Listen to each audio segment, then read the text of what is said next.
Es imposible pensar que tantos camiones de migrantes pudieron haber sido secuestrados en carreteras tan vigiladas y que la autoridad no se diera cuenta. Es imposible pensar que 193 personas fueran masacradas y que las autoridades municipales, estatales, federales, Ejército y Marina no se dieran cuenta de lo que estaba sucediendo.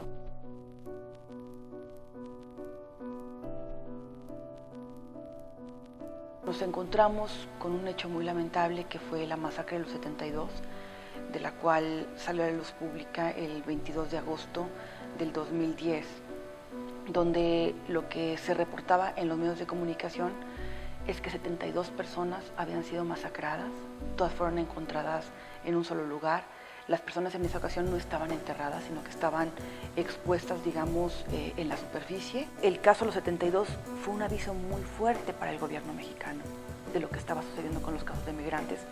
El gobierno mexicano no hizo caso. Lo que está sucediendo ahorita, sobre todo en el último sexenio, con las personas migrantes, pues nos recuerda mucho a lo que pasó en Ciudad Juárez con el caso de las mujeres víctimas de feminicidio. Es decir, son las organizaciones las que venían, en este caso los albergues y organizaciones de derechos humanos, las que venían ya desde años atrás diciendo lo que estaba pasando, que estaban secuestrando en masa a migrantes, que los migrantes estaban desapareciendo y que venían apareciendo también cuerpos en el camino. Lo que nos muestra la masacre de los 72 es el grado extremo de la vulnerabilidad de las personas migrantes. No es sencillo imaginarse cómo 72 personas fueron secuestradas sin que el Estado se diera cuenta de esto.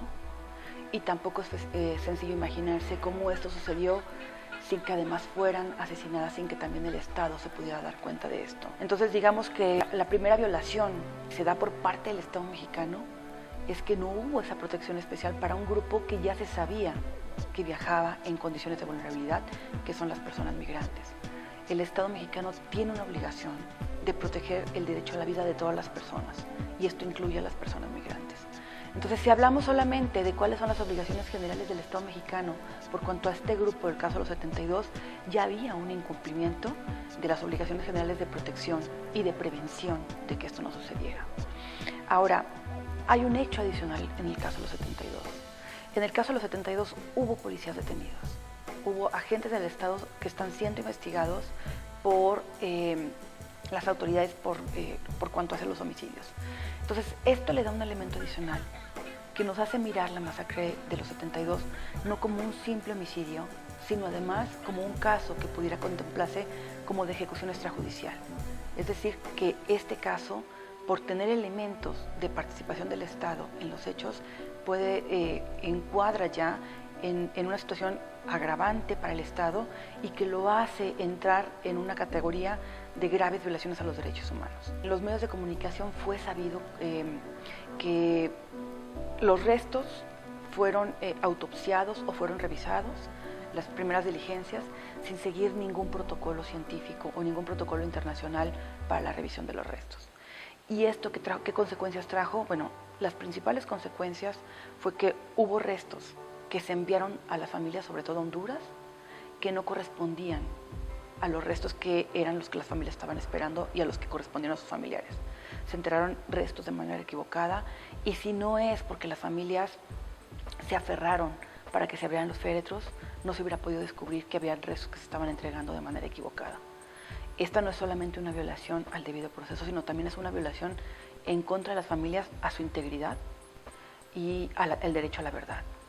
El derecho a la sociedad a saber qué fue lo que ocurrió, por qué ocurrió y quiénes son los responsables, y además qué está haciendo el Estado mexicano para investigar lo que sucedió. Entonces, en esta acepción del derecho a la verdad, que tiene que ver con el derecho de la sociedad a saber qué fue lo que sucedió, el IFAI se tendría que pronunciar abriendo los expedientes del caso de los 72 para la sociedad. Esperamos que el IFAI haga estas reflexiones del papel tan importante que le ha sido ya otorgado con una facultad legal para que pueda pronunciarse sobre lo que corresponde a una grave violación a derechos humanos, pero también sobre lo que corresponde al derecho a la verdad que merecemos todos como sociedad.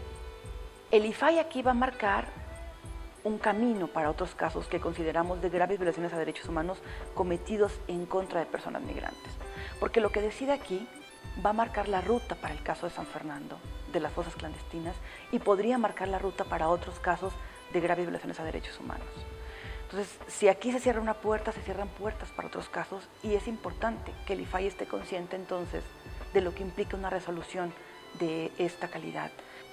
Creemos que la responsabilidad es una responsabilidad que la tiene que asumir como responsabilidad estatal, porque si esta resolución es contraria a lo que hemos venido documentando organizaciones de la sociedad civil, Comisión Nacional de Derechos Humanos y organismos internacionales de protección de derechos humanos, lo que le da pie a las organizaciones es para ir a llevar al Estado a un examen de qué forma está valorando si un caso cabe o no como una grave violación de derechos humanos.